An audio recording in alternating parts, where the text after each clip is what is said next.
But you had some changes in business too. Some major stuff happened last Yeah. year. So remember, for years I talked about and discussed the idea that I was going to sell the business, and back a year ago, it's September, I sold the business, and Women Travel Abroad is no longer under the ownership of me.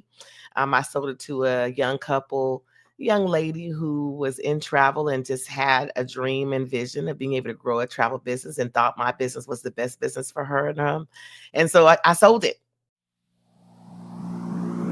One, two, three, four.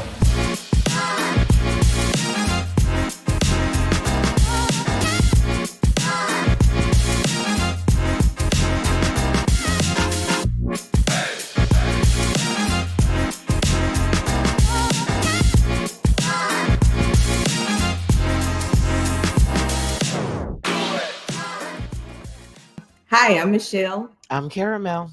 and welcome into CEO Chronicles. If you are new here, this is my best friend, and we talk business, real business. Always with the business talk, honey. We can talk business talk all day long, any day of the week, to anybody who want to talk to it, including your dog.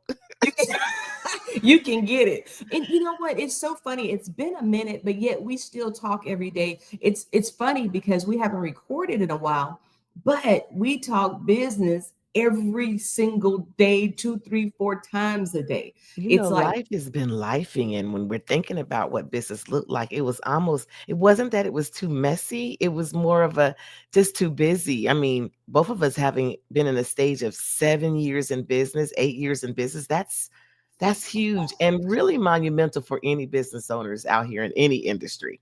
I think that's true. And when you get to that point, some pivotal things have happened. I think for me, going back, um, I had a lot of turmoil, a lot of changes. I'm an Mhm, insurance agent, a brick and mortar insurance agent with a mhm. major carrier.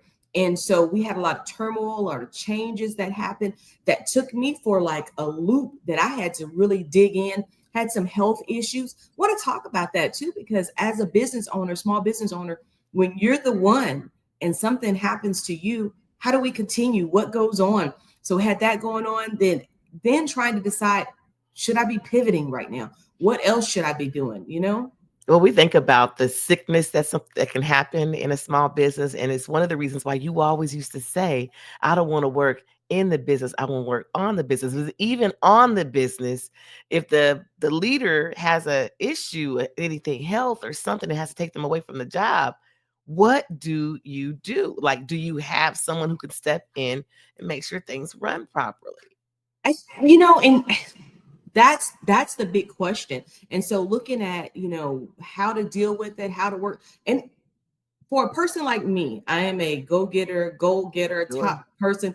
To have something with health come up, even minor as it was, it still I threw me wouldn't for. say anything is minor at our age.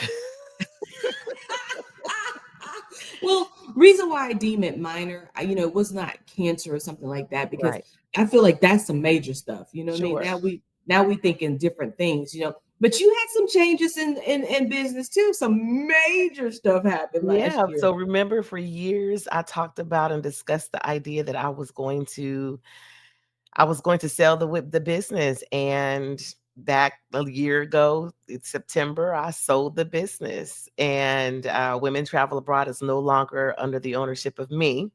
I sold it to a young lady who was in travel and just had a dream and vision of being able to grow a travel business and thought my business was the best business for her and so I sold it. And Right. that was huge, because getting to the point to sell, that was, I remember going through that with you and talking about it. And I remember day one you saying, "Hey, I'm building this to be able to sell." And Sure. in my world and in my mind, I was like, "What? Sell your You business?" know, Like, that's a concept that doesn't really strike a lot of people who go into business. A lot of folks go into business with the idea that you're growing legacy, you're growing all of this, you have it's my baby. And I very, very I'm opposed to calling anything that's not your baby a baby. I First off, believe look, you say that like we delusional because we want to call it our baby you because we don't cannot have. you do not give a business a human characteristic. I just don't get that part. But I understand Look that it how she becomes talking to us, y'all. Look how she talked to. You don't do that. What's I wrong with understand y'all? it comes with value and it comes with hard work and it you feel very confidently and strongly that you don't want you this is your thing, but it can be your This thing my without having a human baby. character. This my Right. Well, baby. and so I sold said Your business baby. and and I started a new business and I love the new business just like I love the old business. And I am still building this business the way that I built the last one, which is let me make sure that it is in a condition and in a position that it could be sold as well. I say this if you're new here, I have a brick and mortar insurance business, and I also have another brick and mortar business where I rent out studio suites to beauty and health and wellness people so Mhm, that they can be entrepreneurs. And then I also have a business where I create conferences, and then I'm working on some other speaking stuff. mhm. And Cameron, tell them the businesses that you have. So I have a real estate business, have a commercial building that's being rented out, and then I'm an online digital course creator. Been that since for about 2 years now, and yeah, it is. And you're an investor. You're an investor. You I am invest an in other. investor. You asked me what businesses I was in. I don't. Is there a business of investors? Are investors What's the business? business that you invested in? You invested in a clinic. I I mean, I think did. I did. I am investing in putting some money in the clinic. A young doctor who is, I think, one of the most she's me, and I get carameled all the time by her. I it's uncanny to be in a room with someone who is me and not me, and you I will learn realize what that means to be caramel because caramel, some will say flighty. I say a genius that can't tie her shoes, but but I'm speaking with her and dealing with her and investing in what her vision and dream is. And I will say this as an investor in anyone's dream and business, it's a precarious situation. I think I handle it very well by not interfering with the visionary goals that she has and just kind of helping it to enhance those. And so yeah, that's another part of my business that I'm in as well. so when we say CEO Chronicles, the reason we came up with CEO Chronicles is because every day, every morning we wake up, we call each other and we start talking about our business, some Sure. aspect of the business. I teased the other day. I remember we were talking and I said, I feel like a world traveler and I hadn't been not near place, don't Uh, have not near stamp on my Well, you live passport. vicariously through me, right? Because I have been all those places, and when I was in those places, we still talked every day. We So you probably talked more then. you might talk to me in South Africa or Bali or South Korea, and I'll be It walking didn't down the matter. street. Yeah, It yeah. didn't matter. And it was like she'll show me people. So reason why I say that is because when I'm talking to folks and they're talking about travel, I talk as if I have been and have the audacity to look down on some of the places people tell me they've been. It's like, oh, you just been on a basic trip. 100%, 100%. The difference between an experiential trip and also a standard trip. And so, what do That's those look like, like? and then I laugh because you do the same thing when it comes to insurance and stuff in Oh, sales. I know all the insurance game. Where our leads at? What we got going on? What we look at? I understand how many we got right now. How many items we got? Right? Like I got What all are of it. you doing? What are you doing?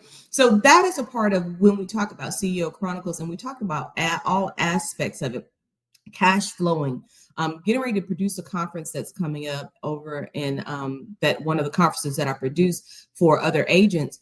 And one of the things we're going to talk about is cash flowing. We're going to talk about cash flowing, leads, and selling in a high rate market and hiring. Those are things that are Marketing, coming. yeah, marketing, AI, where does AI fit into what we're sales, doing? girl. It it's huge, and so a lot of things have changed for me. A lot, if you have listened to the show in the past, and go back and listen to those. We had the audio versions. We had 2 years worth of Mhm, video, audio production that we recorded on all your major streaming platforms. And in that, I went back to listen and look at some of the transcripts, just mhm. just the. And we were different. Oh my goodness, the things we were saying, things we were talking about, we were different. I now have a virtual assistant. I don't know how I was making it without my virtual assistant. It's just like It's he so could do funny because I remember back then you were so like assistant. Who gonna do? I got too much. I know how to do my stuff. This is all my stuff. I got it. And now it has revolutionized the way you actually work. Well, I mean, I can get after more things, and that's part of the reason why we're back on CEO Chronicles, because now we have some help in that. Because all we have to do is record now, and that person's going to handle the rest of it for us. Because that was the issue: us having to record, us having to get it up and go and do something. And if we got to do something, sometimes that can be too much. And that's one thing I would say to young entrepreneurs, business owners: you got to learn how to delegate. Caramel has always been the best at delegating. That is something baby. If As a she can, solopreneur, there is no other way to operate. You need to know what you're trying to get after, kind of structure the way that it'll be put together, but you have got to be able to delegate in this world. Otherwise, you will be left. You'll be left in the dust because there's so much to get after, especially in a startup like mine. but see, when you are a control freak, I am a self-admitted control freak. I gotta know, I gotta have my hands on, I gotta touch it. I even, started talking with the CPA this year. Because for a long time, I was doing a lot of stuff and consulting with CPAs and people, but kind of still touching it myself. And I realized, and that'll be a show that, because I did not know how it was like going to financial therapy. It was almost like going to therapy. I was so Well, anything exposed. surrounding finances in a business that's, generating revenues upwards of over $1 million, you're going to have a conversation around finances. It is a very sticky subject, even in personal life. So just imagine what it is in business life, because what you're holding up for dear life is the lifeline of this cash. Is it going to continue to come in? Are sales going to continue to come in? Because without those sales, there are no Well, finances. it was also me and pride, and I'm a business owner and perception, and I feel like I'm a really good business owner, but here's an area where it's not going the way I want it to go.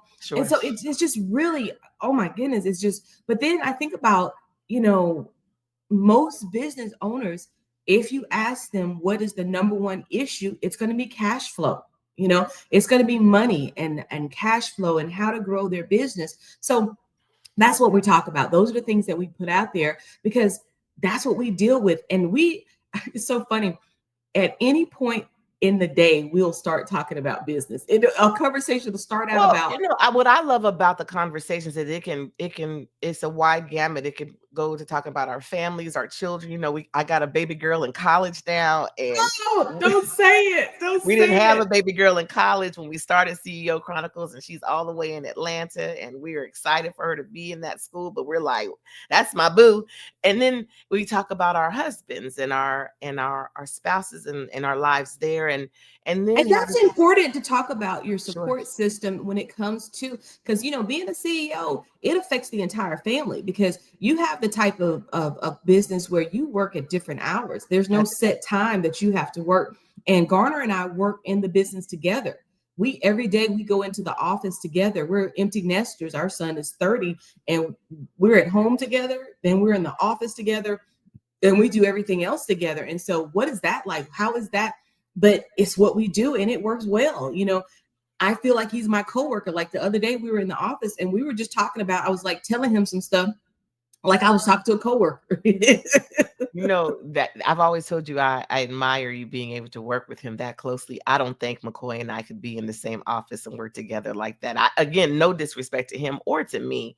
We're just not the type of couple that could work together. But to But whom people say that, and then so we'll get into that. That'll be a show where we talk about what is it like working together and how we do it, because it was not, we didn't just wake up like that. We've been married 31 years, and so there were dynamics that went with our relationship that listen. when we went into the office, it became different. So Listen, it might have that's been different, but it's been successful and he is still there. So just so you know, it does not work often that way. There are a lot of business out there where a couple can be compatible in the office, in the workplace.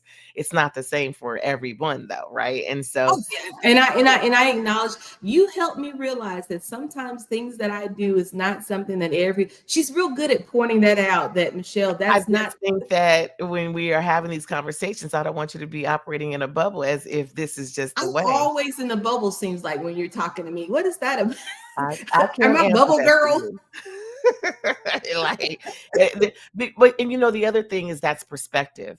I think for when I was growing the business, getting it ready for sale, and then thinking about what my next transition was going to be, I was always thinking about, well, this is going to take me to a different place than I was. And do I always have to go to a different space? That's one of the things I want us to talk about is the visionary mind is it always takes us to the next thing, the next phase.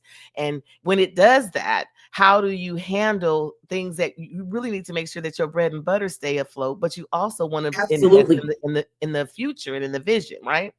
And I think it's also important to realize too, when you are a visionary and you lose your vision. Yeah. You know what I mean? That happened to me where I remember talking to you saying, I don't even know what to do. I don't even know where to go. Hmm. And I had a pity party for a minute. I really did. I had a pity party where I sat and I didn't know what to do. But I think it also came down to the fact that I was going through the health transitions and having to do all of that. And then once I was down after I had a little minor, had a surgery. And after I had the surgery, you know, I was at the house and I kind of start digging deep. And once I dig deep, it's almost like the phoenix. I rose again and I came up with this plan and we implemented that plan and executed it to the T and got back on track. And so now the train is rolling and I feel like myself. So I do think it's so important that if you are dealing with a health issue or you have something, stop, deal with that. Get yourself strong because once you get yourself strong, then you'll be able to face the challenges of your business. Because I'm gonna be honest, me at 75, 50 to 75% could not handle the challenges of a business that demands 120% out of me. So I'm dealing with that in this stage, and I'll say in that season when you're dealing with even health issues, financial issues, anything that will take you out and make you feel and question what you're doing inside your business can be, startling. And I chose to, okay, so can't put my head down because this is reality, but you have to make some hard decisions in times where you didn't think it was going to be so hard. And here I had come off of selling a whole business and didn't realize there are tax implications behind selling a business. Ooh, what you I knew say? it going in, but I didn't know how much going in it was going to affect our bottom line and our resources. Because it's so funny because you look at your business like I ain't making no real money here, but That's then when you correct. sell it, the government say, yeah, where our little piece at? And Well, so the financial strain of that, then also some questioning the decisions that were made 2, 3, 5 years ago that you just knew were going to be the it that have caught up to you now can also be frustrating. A lot of the things that I'm dealing with now in terms of cash flow and issues are because of the decisions that I made back when I was thinking everything was but amazing. But you know what? So much has changed Sure. post COVID. We are in a whole different world. Decisions and things and thought processes. You know, I wasn't a big fan of remote workers. Guess what? I got remote workers now. Yeah. You see what I'm saying? That's different for me. That is something that I'm having to adjust to, that I'm having to, but I'm doing it because guess what? It is what's best for my business right now. And I'm finding out that I actually enjoy having remote workers and then having only a few people in the office, but still having the production of a I team. remember our episode on 360 employment and how you explained what 360 employment was. Of course, 360 employment being a part of every part of your employee's life to make sure and instill that they have the culture that you need and I also have a different I have a different viewpoint of 360 employment now.